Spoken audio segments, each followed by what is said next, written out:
Hello everyone, March the 8th. Well, I really wanted to do a different format today, just a real shorter video where I point out the main things which are underway, which are happening. This is a truly extraordinary year from whatever angle we're looking at it. This is just unbelievable how much is in the making. We are literally entering a whole new creation cycle in a very big way. 5 outer planets change signs within 7.5 months. Let me just start with that one, because this really shows the most basic shift in frequency. Pluto changed on November 20th from Capricorn into Aquarius, just in a 3-week period away. Neptune will change from Pisces into Aries, really a big one, of a whole new innovative thinking coming in. Cardinal Aries, this is bringing in so many new great ideas into the forefront of our minds. We're becoming receptive to real envisioning a whole new reality. And this is then followed in May, end of May, 2 months later, May 25, and Saturn moves into Aries, from Pisces into Aries, just following Neptune, giving in that sense Neptune a backup of reality check, of also nailing it down, making it visible, pulling the invisibility cloak of Neptune. That's the wonderful thing about Saturn's contributions. When it links up to planets, it makes them really visible, gives them tangible form, and nails them down. And then followed just a couple weeks later, May 25, as I said, that's when Saturn moves into Aries, really another really big one, and Jupiter into Cancer 2 weeks later on June the 9th, from Gemini into Cancer. So this is the only counter move where we Jupiter comes out of air into water. We get to that, what that means, but it is really crowned by Uranus on July the 7th. 7, interesting, is the 7th planet, Uranus, in the solar system. So there is a really interesting resonance there already, showing us this is a really special time. That finalization when Uranus will move from Taurus into Gemini for the first time in 84 years.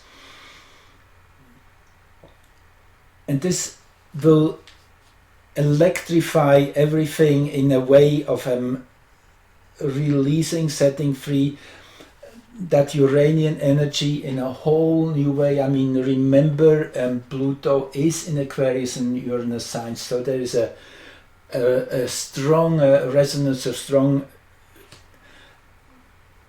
backfeed between these two planets. Both of them, actually, this is a really interesting little detail, lay on their side. As we look at the solar system, the plane in which the planets move around the sun, pretty much all other planets have more or less an axis, a rotational axis, which is kind of perpendicular to the plane they're moving in around the sun, whereas Uranus and Pluto both are the two mavericks in that sense. They lay on their side. In that sense, they get a whole different vision of reality. They have 42 years in terms, in the case of Uranus, 42 years of night and 42 years of day in half of their globe. As you can imagine, yes, they turn in a very different way. So anyway, that is the long story short. There is this immense shift of collective energy on a very deep level of societal structure, of how we perceive this world in a very general way. And then within this interwoven. Venus, Mars moving backwards for periods, which really happens rarely all at once. Within that window, those 7.5 months between November 20 and July the 7th, 2025, Mars was going through a renovation, in that sense, an upgrade of male energy between December 6 and February 23, and just short after, now we're 10 days in, or not even a week, Venus went into the renovation mood into April the 13th, and Mercury actually is the other one which really times into that this time too. Mercury actually changes into these retrograde cycles every 4 months, so Mercury is more regular, more often happening, but Venus and Mars are the main creation planets. So we are now in this second phase, and it's actually been pretty darn difficult the last few days, this initiation of Venus retrograde.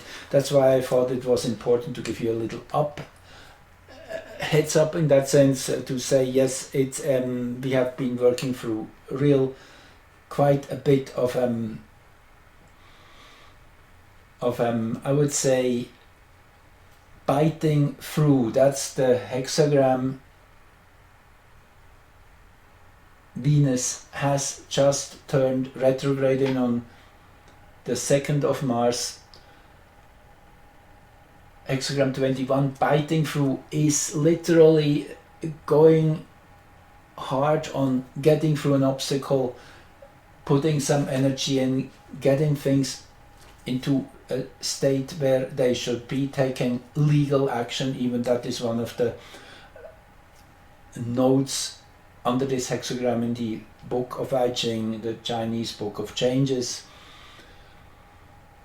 Again, the conversion of the zodiac into the 64 hexagrams, you can find the link below this video as always. So it is that phase of really cutting through crap on many levels. That's what we are now working on emotionally. We did it already actionally in that sense with Mars. Now Venus is in that process till April the 12th.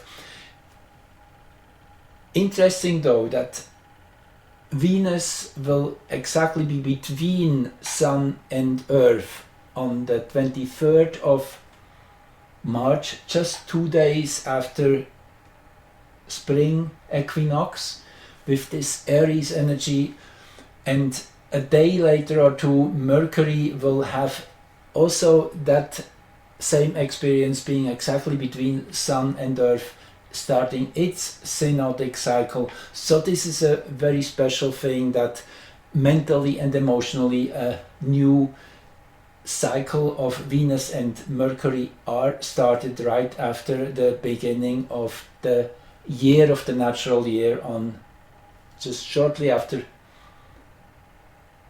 spring equinox. Anyway, I'm really excited despite all the trouble, chaos, difficulties personally and collectively we are facing right now. These are such auspicious times, and let's just enjoy those last 3 weeks with Neptune in Pisces. This is such a rich time of everything coming together, of us starting to see through the veil of deception and of all the many layers of reality, the many dimensions. It's an extremely rich experience before we then jump into something totally new with all that experience in the back of our minds, but to redefine reality, re-envision, dream it into a whole new direction. Interesting on that note also, and we will get deeper into that. I really want to put the spotlight on that spring equinox. I will do that in the next video. But right, so we have spring equinox 21st of March, Mercury starting a new synodic cycle on the Actually, it's Venus starting that on the 22nd, exactly between Sun and Earth, and then Mercury exactly between Sun and Earth on the 24th, and on the 25th will be the first day in a whole new 260-day round of the Mayan calendar. So yeah, it's getting pretty magical how things are falling in place, and naturally we will see the polarities playing out depending on each of us, our personal choice, which route we want to take. There's a tremendous polarization underway. So yes, let's choose the positive. Let's choose to really evolve into a higher reality, and then we definitely will be the ones experiencing this, as this is all also along the line of predictive programming. We get what we are expecting. Anyway, I want to leave it at that. Again, thank you for tuning in and listening. Enjoy. Do the best out of it. It's definitely once in a lifetime experience. Love you all. Bye bye.